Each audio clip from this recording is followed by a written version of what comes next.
Selamat malam, Ibu, Bapak, rekan-rekan muda, dan anak-anak yang terkasih dalam Tuhan Yesus Kristus.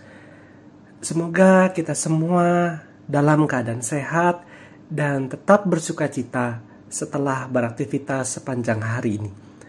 Bersama saya Alfa Christian, kita bersatu hati dalam doa, edisi Kamis 20 Oktober 2022. Mari berdoa.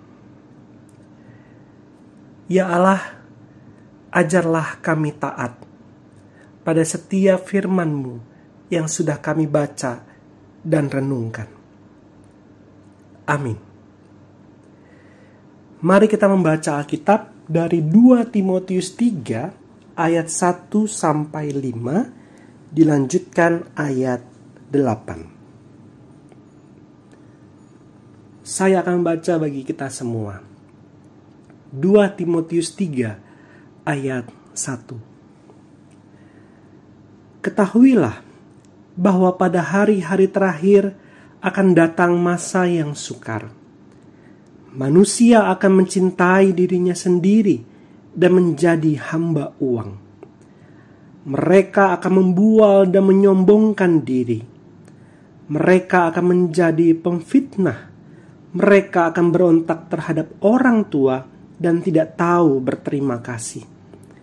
Tidak mempedulikan agama, tidak tahu mengasihi, tidak mau berdamai, suka menjelekan orang, tidak dapat mengekang diri, garang, tidak suka yang baik, suka mengkhianat, tidak berpikir panjang, berlagak tahu, lebih menuruti hawa nafsu daripada menuruti Allah. Secara lahiriah mereka menjalankan ibadah mereka, tetapi pada hakikatnya mereka memungkiri kekuatannya. Jauhilah mereka itu. Sama seperti Yanes dan Yambres menentang Musa, demikian juga mereka menentang kebenaran. Akal mereka bobrok dan iman mereka tidak tahan uji. Saudaraku, sudah berapa kali saudara mendengar pemberitaan tentang akhir zaman? Mungkin sudah sering kali. Terakhir kita sempat mendengar atau membaca berita yang mengaitkan pandemi COVID-19 dengan akhir zaman.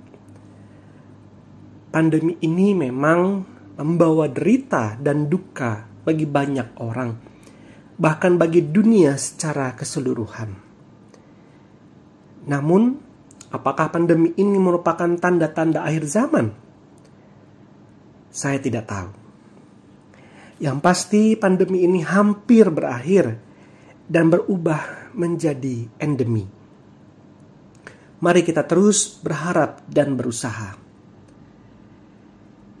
Dalam teks yang kita baca tadi, Rasul Paulus mengingatkan Timotius bahwa ketika hari-hari terakhir itu tiba, akan datang masa yang sukar.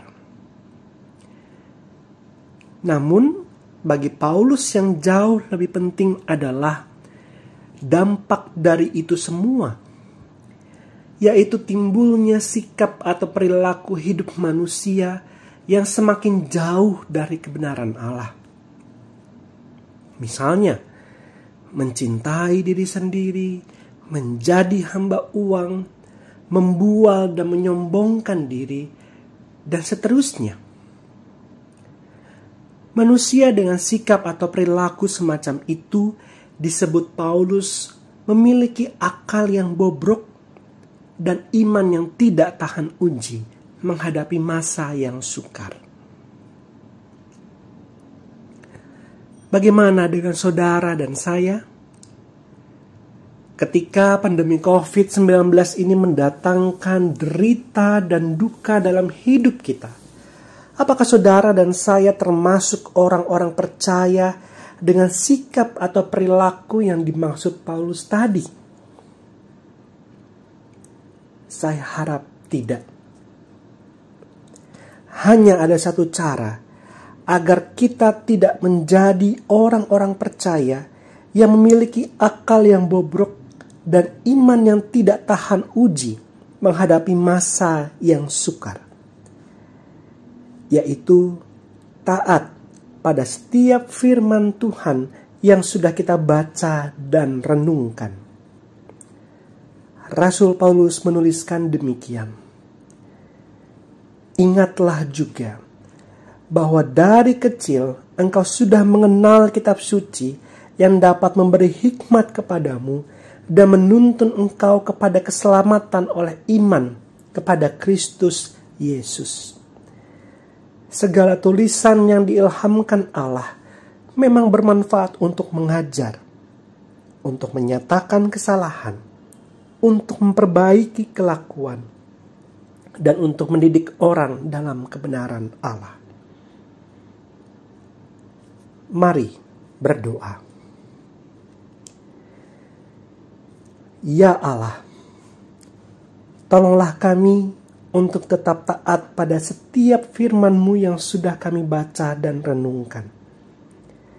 Mampukanlah kami untuk terus mau belajar dan diajar oleh firman-Mu, agar kami sadar akan kesalahan kami, lalu memperbaikinya dan hidup dalam kebenaran-Mu. Kuatkanlah kami ya Allah, agar kami tetap memiliki akal yang sehat dan iman yang tahan uji ketika masa-masa sukar datang dalam kehidupan kami. Jagalah dan lindungilah kami dalam tidur malam ini. Di dalam nama Tuhan Yesus Kristus kami berdoa. Amin. Selamat beristirahat saudaraku.